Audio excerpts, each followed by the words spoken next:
Hey guys, welcome back to Cubistry. So today I will be showing you how to solve with the ZZ method.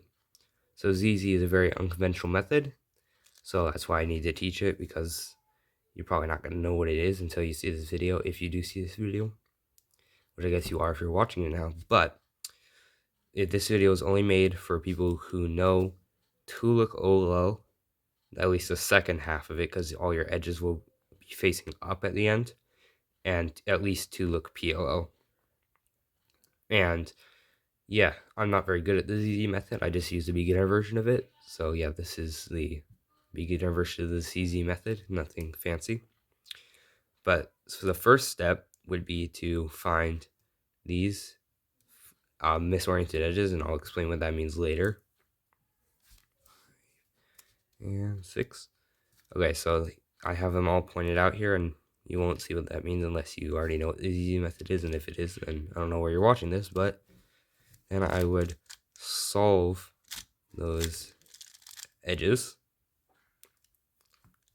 And then after that, since I'm coming from CFOP, I would solve a cross instead of the way that most ZZers would do it at first.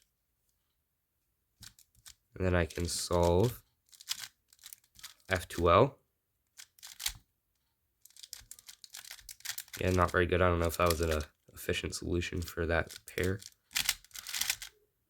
And then, which stands for first two layers, in case if you didn't already know, but then you would probably not know Tuluk Olo. But as you can see, my cross is already oriented, so if you already know Tuluk Olo, that means that you can just do the second half of Tuluk Olo. And then this is already a 2-look PLO case, but you can get 1-look PLO if you know that. And you can also get 2-look PLO if you need to. Okay, so the first step of ZZ is, as I said, edge orientation, or EO. So the way that you're going to recognize EO, like which edges are misoriented and oriented, so you can not rotate during the entire solve, or get dot cases or L cases or line cases for your OLO, is you're going to look at your front and back, top and bottom centers, not your left and right. Because if you get your left and right colors in here, in the very top layer, not these parts, the stickers, in the very top layer, for example, I have red as my side color, and I have red right here, then it is a misoriented edge. Same thing for down here. Now, the only way that you can get a not front and back color and it'll be oriented is if there is your top or bottom color on it. So if you have a side color on right here, in the back 2 spaces, right here, top 4 spaces, and bottom 4 spaces, then it is a misoriented edge. I'm sorry if that's confusing, but EO is like the most confusing step, because the rest of it is pretty intuitive and algorithmic. So yeah. But anyways, so for example, this one, here's the other problem with EO. You see how I have blue right here? Well, since this one is correct with the blue, because it's my front color and it's in the correct spot. But since I have white facing this way, if it has white or yellow on it, well, depending on what your top color is, if it has white or yellow on it in this case, and it's facing white or yellow is facing the wrong way, then no matter what your top and bottom color are, or left and right color are, then that is a bad edge. So this one is a bad edge. Then this one's also a bad edge because yellow is facing toward us on this spot right here. Remember, you're looking for it to be facing toward you only if it's on this spot, and behind you, you're right here, and then right here, here. So we have these 2 edges, then this one right here, because the white is facing to the left, and no matter what, that is always bad. Even, especially since this one has red on top also. So we have these 3. This one is also bad because the blue is facing to the right, and we have red on top. That was our first indicator. I should have looked at that first, but I just saw it. And we have this one right here, because green is facing to the incorrect side. And then finally, finally is this one right here, because white is facing away. So we have these two front ones, these two top ones, and these two back ones, and that's it.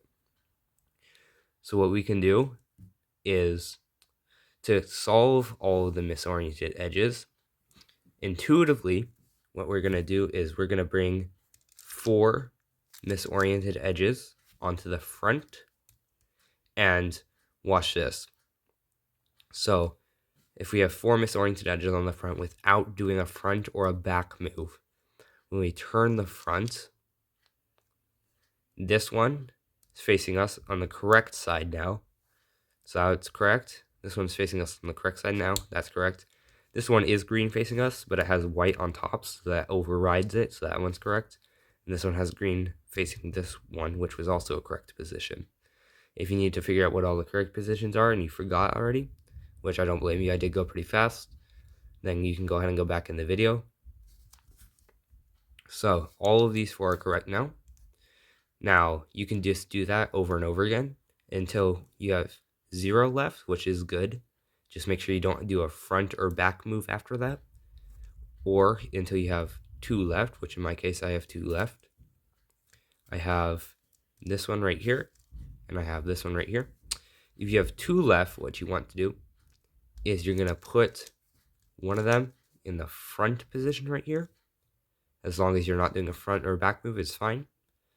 And then you're going to put one of them in the right position here. So what you're going to do now is you're going to do an F. This puts this one correct and these 3 bad. And since this one's correct now, we can bring this one incorrect, and now all 4 of these are incorrect, and then we can bring it back. And that will solve those 2 edges. So algorithmically, it is just F, R prime, F prime. And then if you want to keep even, we can do R, but in this case it's good because to not do that because it solves our red edge right here.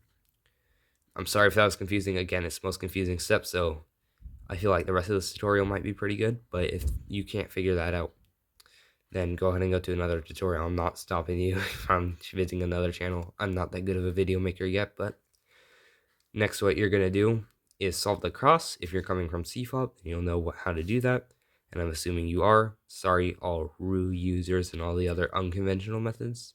It's not saying RU is an unconventional method, but other methods that are unconventional.